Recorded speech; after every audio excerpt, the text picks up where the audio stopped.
Oi, eu sou o Ronaldo Lemos e esse é o Expresso Futuro. A gente vai falar hoje dos brasileiros e das brasileiras que vieram para Nova York trabalhar com inovação.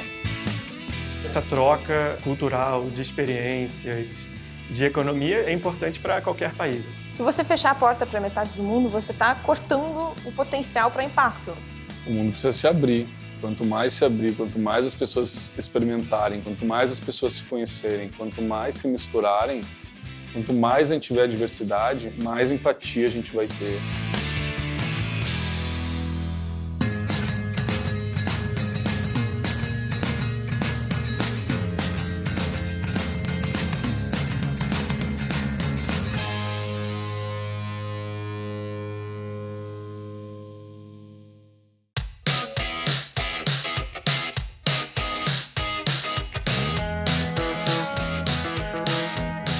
Uma das forças mais importantes dos países hoje é a imigração. É o fato de você conseguir atrair talentos globais para o seu território.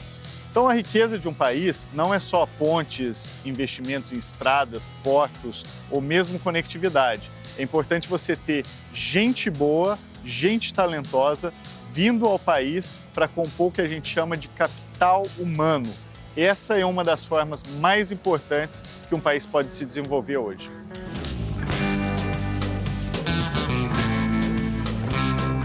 Vamos falar agora com Roni Rodrigues. Ele nasceu no Brasil, criou uma das empresas mais inovadoras em pesquisa de consumo do Brasil e do mundo, que é a Box 1824.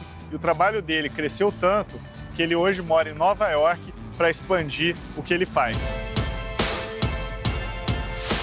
Eu comecei a empreender desde muito cedo, assim. Desde pequeno, sou de família de pai que foi empreendedor, avô que foi empreendedor, então eu sempre tive essa veia empreendedora. Assim. Então, desde muito pequeno, tipo, me lembro de 12, 13 anos, querendo vender pastel, querendo vender sanduíche. Quando eu entrei na faculdade de turismo, eu juntei uma grana e vim morar aqui nos Estados Unidos. Trabalhei de engraxate, depois eu trabalhei também no recycle, separando lixo, e também trabalhei num posto de gasolina. Então eu tinha virado criativo de agência, eu vi que dentro da área de publicidade, a área de planejamento estava crescendo muito. Foi então que eu pensei, acho que ali existe uma oportunidade. Migrei da área de criação, fui para a área de planejamento, comecei a trabalhar com planejamento e comecei a ver que existiam, fora do Brasil, empresas de pesquisa de tendência em comportamento e consumo. Falei, mas não tem nenhuma aqui ainda no Brasil. Eu falei, é uma oportunidade eu trazer uma. Eu chamei 3 amigos e a gente abriu a Box 1824 na garagem da casa de um amigo nosso. A Box começou sem nenhum investimento, 0 investimento, só com uma ideia. A gente pegou essa ideia, colocou no PowerPoint e começamos a bater nas empresas e querer apresentar. Junto com isso a gente criou uma newsletter, na época não tinha muita newsletter, a gente criou uma newsletter que se chamava Trend News, onde a gente mandava notícias de tendência para as pessoas. E aquilo começou a viralizar e os escritórios de publicidade, as agências de publicidade, as empresas, as indústrias começaram a pedir, solicitar a tal da newsletter. E aquilo foi nosso cartão de visita. A inovação aqui nos Estados Unidos, ela está mais madura, né? O universo corporativo e a academia aqui nos Estados Unidos já andam muito juntos. Já existe um intercâmbio de informações, uma troca de informações, uma troca de conhecimento muito grande entre o universo corporativo e a academia. No Brasil, a gente vê que isso está começando. Aqui também é um mercado que favorece muito o empreendedorismo, em todas as vias, tanto na relação da empresa com os funcionários, como também toda a parte de taxas e como uma empresa opera, como tu abre uma empresa. Existe muito incentivo, existe muito crédito disponível, muita oportunidade de tu fazer uma empresa de fato acontecer aqui nos Estados Unidos. Tem que ir, arriscar, tentar, quebrar a cabeça. Às vezes vai ter sorte na primeira, às vezes não, mas tem que entender que isso é um processo. Esse é o processo do empreendedor. É a tentativa e erro. E isso tem que ser constante. O cara tem que entrar nesse movimento da tentativa e erro o mais rápido possível. Se tem uma coisa que não falta no Brasil é a nossa capacidade de se virar. Ou seja, somos campeões mundiais de civirismo. E um ponto muito importante sobre isso é que o Brasil ainda é um país muito fechado. A gente não tem, na nossa experiência cotidiana, o hábito de conviver com pessoas de outros lugares. Pensa só, na sua escola, com quantos alunos estrangeiros você já estudou enquanto estava lá na sua educação média e fundamental, ou mesmo na universidade? Provavelmente muito poucos. E esse é um ponto fundamental, porque essa diversidade, essa convivência com o diferente, depois acaba se convertendo em inovação. Como demonstra, por exemplo, cidades como Nova York, que foram construídas por imigrantes, ou o próprio Vale do Silício, onde a maioria das empresas também são criadas por imigrantes. A Alê Lariu saiu do Brasil, veio para o exterior para trabalhar com inovação. Ela foi escolhida pela revista Fast Company, uma das mais importantes do mundo, como uma das grandes inovadoras do planeta. Ela criou uma rede chamada She-Says, que reúne mulheres globais que trabalham com criatividade. Vamos falar com ela. Saí do Rio em 94 porque eu ganhei uma bolsa da CAPES para estudar o que na época era chamada Electronic Publishing, né? Que era tipo assim, o começo da internet, multimídia. Então eu fiz um mestrado na Inglaterra e depois comecei a trabalhar nessa área, né? Eu sempre fui interessada, eu comecei a fazer programação e ensinei HTML. Isso era o quê? 94, 95, quando a internet estava começando. Eu aprendi, eu mesmo que ensinei HTML. Aí engraçado, porque era engraçado, eu tive que ensinar a pessoa o que era um website, como é que mandava e-mail, era super interessante. Dentro dessa área, né, fiz a carreira, tipo, designer, depois diretora de arte, depois diretora de criação. Eu fiz isso na Inglaterra até 2008, aí em 2008 a gente mudou para cá. E a experiência de ser brasileira, trabalhando num mercado com pessoas que, enfim, estão vindo de todos os lugares, um mercado ultra competitivo? O mais difícil para mim era ser mulher numa área de tecnologia, que não tinha ninguém. Eu trabalhei em várias companhias que eu era a única mulher. Mas eu acho que eu mesmo que virei isso para como poderia me ajudar, entendeu? O fato de ser brasileira para mim ajudou, sabe? Porque era uma perspectiva diferente, todo mundo achava, olha, sabe, que coisa diferente. Aí eu meio que usei isso, sabe? Você acha que essa questão de ser mulher trabalhando com tecnologia melhorou de quando você começou?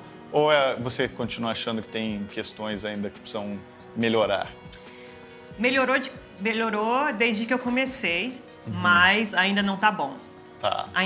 Eu acho que ainda tem muita coisa que a gente tem que fazer, por isso que eu comecei aquele grupo She-Says, que vai ter 10 anos. É um grupo global para as mulheres que trabalham na indústria criativa. Tá. São mais ou menos 40 mil mulheres.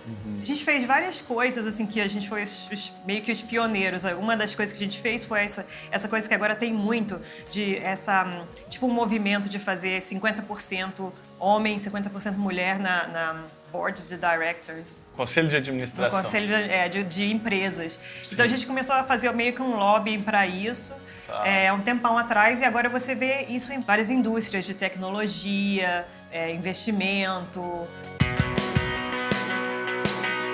Qual que você acha que é o papel que as mulheres e a tecnologia têm para a gente superar isso? Por exemplo, no Brasil, o país está sendo governado por homens brancos de mais de 70 anos de idade.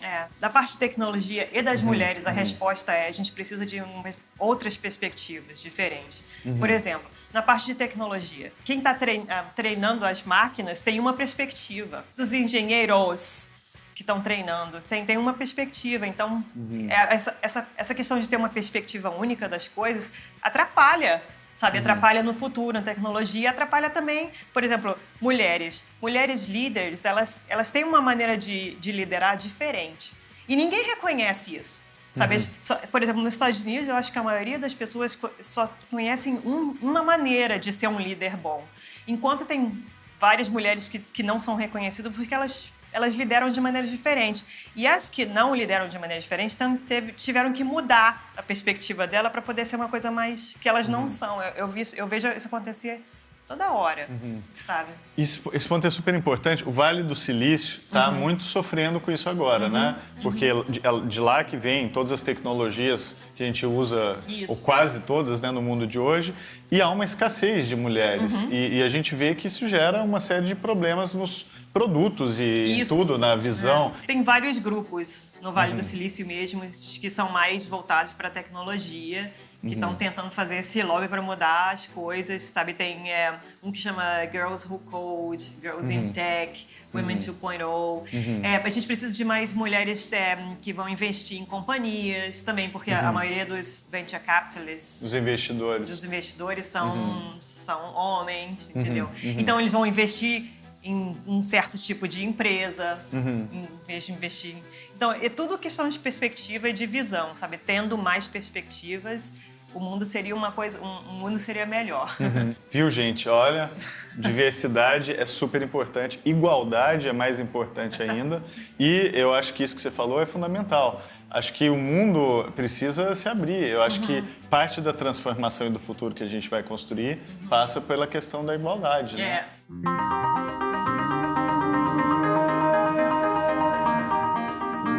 A competição por talentos ela é muito desigual, tanto que muitos jovens, em alguns países, decidem imigrar e morar em outro lugar para desenvolver as suas capacidades, porque acham que o seu país não oferece as condições adequadas.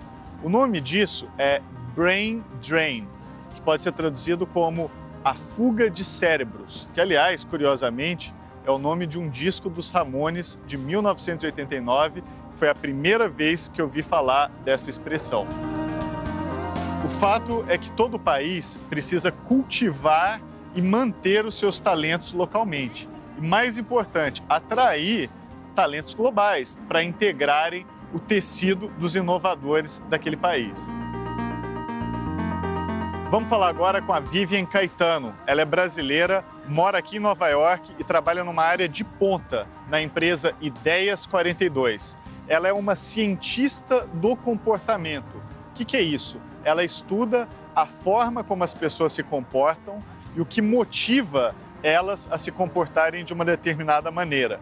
Com base nesse conhecimento, ela, por exemplo, ajuda a diminuir o desperdício de água, dentre outras coisas.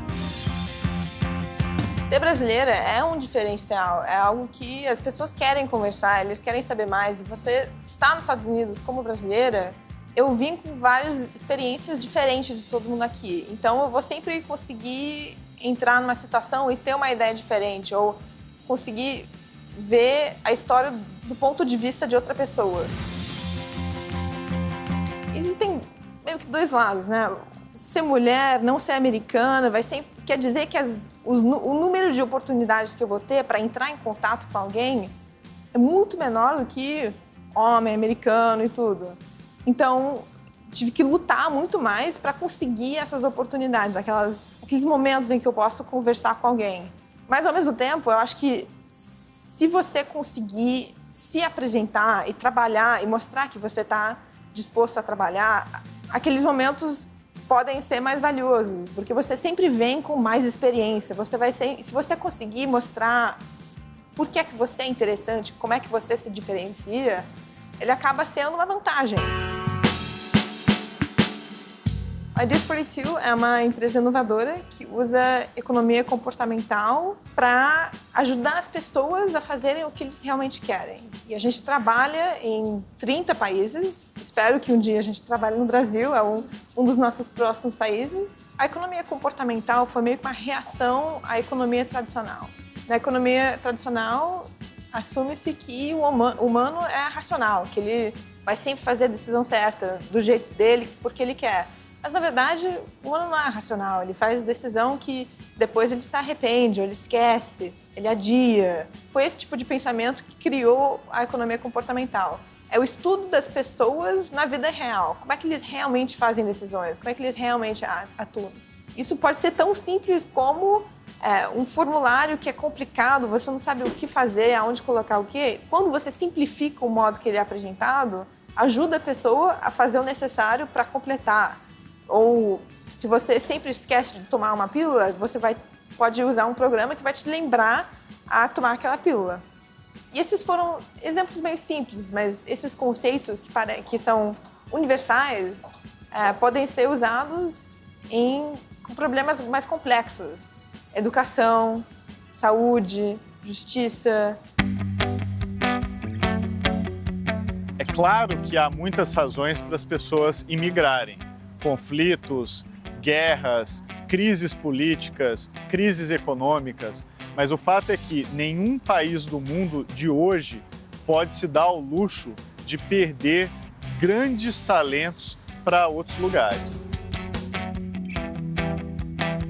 Seguir o caminho da inovação quer dizer sair do caminho normal ou mais tradicional. Então vai sempre ser mais difícil, você vai sempre ter que trabalhar mais forte, estudar mais e criar aquele diferencial dentro de você. Eu diria que você tem que sempre lembrar do seu porquê e você vai ter que realmente olhar para dentro e pensar por que eu estou fazendo isso e usar aquela energia para continuar.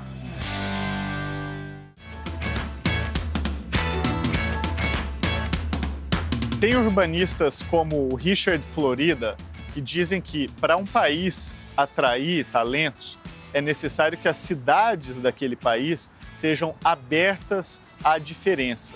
Então ele diz que cidades como Londres, São Francisco ou mesmo Nova York conseguem atrair gente do mundo inteiro, especialmente porque são tolerantes com relação à diversidade. Diversidade racial, diversidade religiosa, diversidade sexual e assim por diante. Inclusive ele diz que quanto melhor for a vida noturna de uma cidade, maior vai ser a capacidade dela de atrair talentos globais. Então há uma competição entre as cidades do mundo para ver quem é a cidade mais tolerante e mais aberta, porque a inovação depende das pessoas que são atraídas por ambientes assim.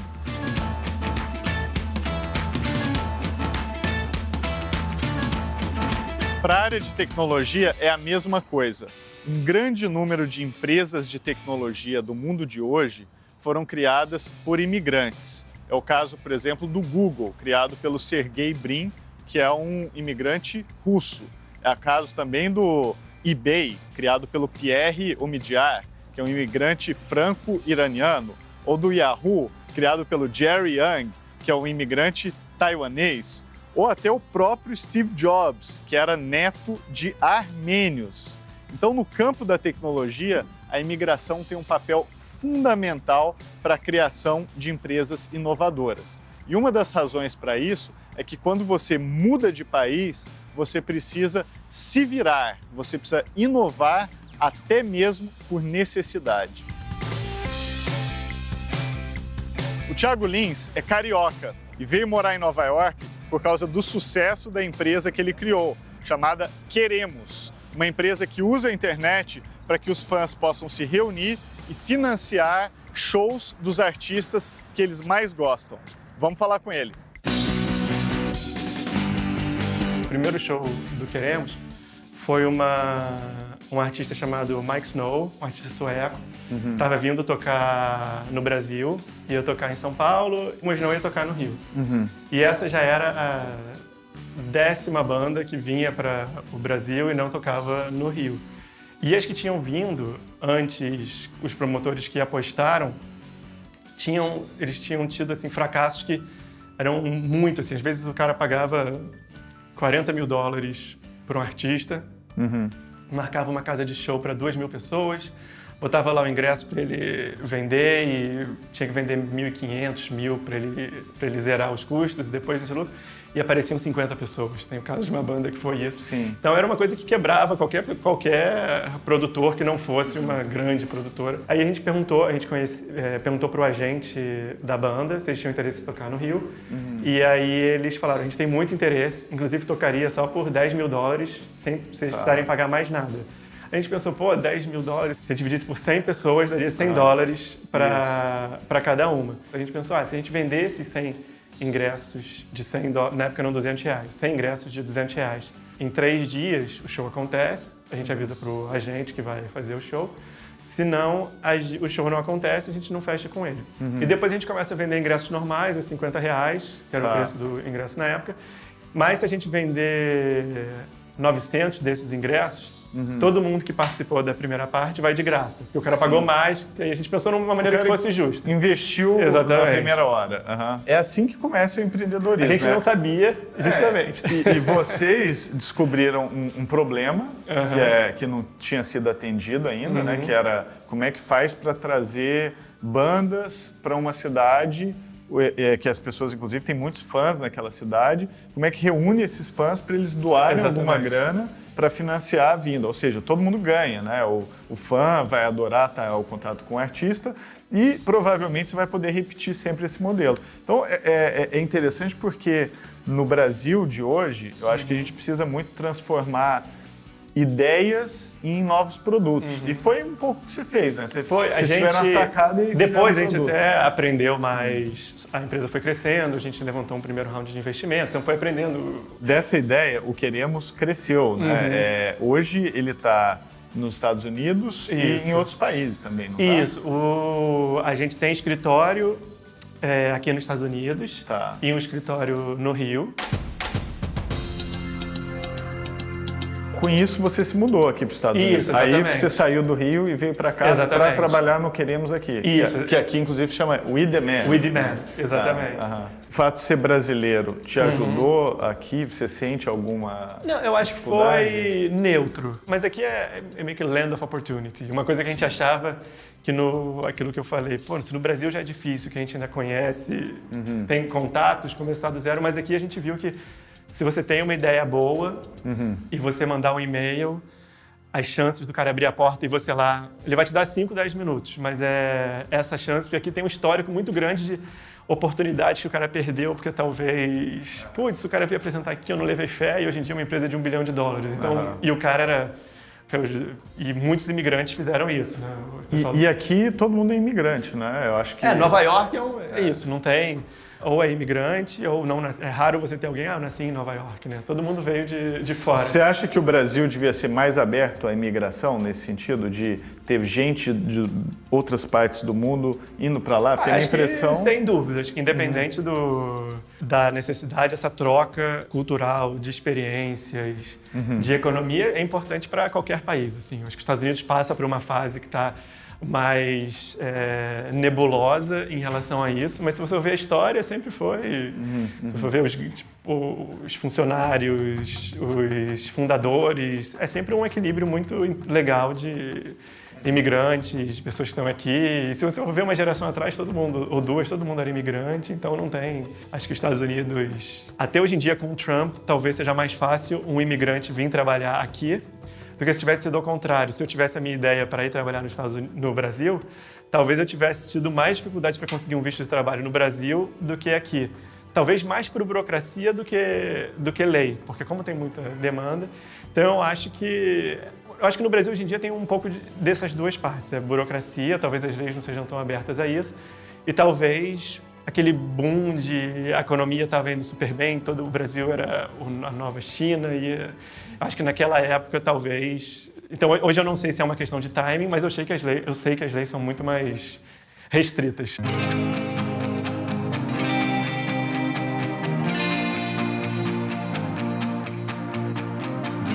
Um dos desafios do Brasil de hoje é como é que a gente faz para transformar ideias em produtos e serviços. A competição global não é mais para ver quem que produz mais coisas, é para ver quem tem mais ideias e transforma essas ideias em aplicações práticas. É nesse contexto que a imigração é importante. Quando você muda de país, você é obrigado a se virar, você é obrigado a ser criativo e inovador. E por isso, não é coincidência que grande parte das empresas de tecnologia foram criadas por imigrantes. No Brasil, a gente está muito atrás nesse quesito. Sempre que tem uma crise no país, a gente ouve pessoas falando que a gente tem que fechar as nossas fronteiras. Só que eu acho que é exatamente o contrário. O mundo precisa se abrir. Quanto mais se abrir, quanto mais as pessoas experimentarem, quanto mais as pessoas se conhecerem, quanto mais se misturarem, quanto mais a gente tiver diversidade, mais empatia a gente vai ter, mais apreço pelo outro a gente vai ter, mais a gente vai conseguir se desenvolver junto, porque pessoas trabalhando junto têm mais força, têm mais poder, têm mais potência. E é aquilo, né? Quanto mais pessoas sonharem junto, mais chance tem desse sonho virar realidade. Empatia que é uma qualidade que as pessoas não pensam muito na parte de, por exemplo, de liderança, mas é uma qualidade fundamental para um líder. Você mesmo tentar ver a perspectiva das outras pessoas, tentar ver as coisas pelo ponto de vista delas. Eu acho que isso está precisando, a gente ter mais um pouco de empatia. Quanto mais a gente conseguir conviver com a diversidade global, melhor isso será para a gente, para a geração de empregos e, sobretudo, para a inovação.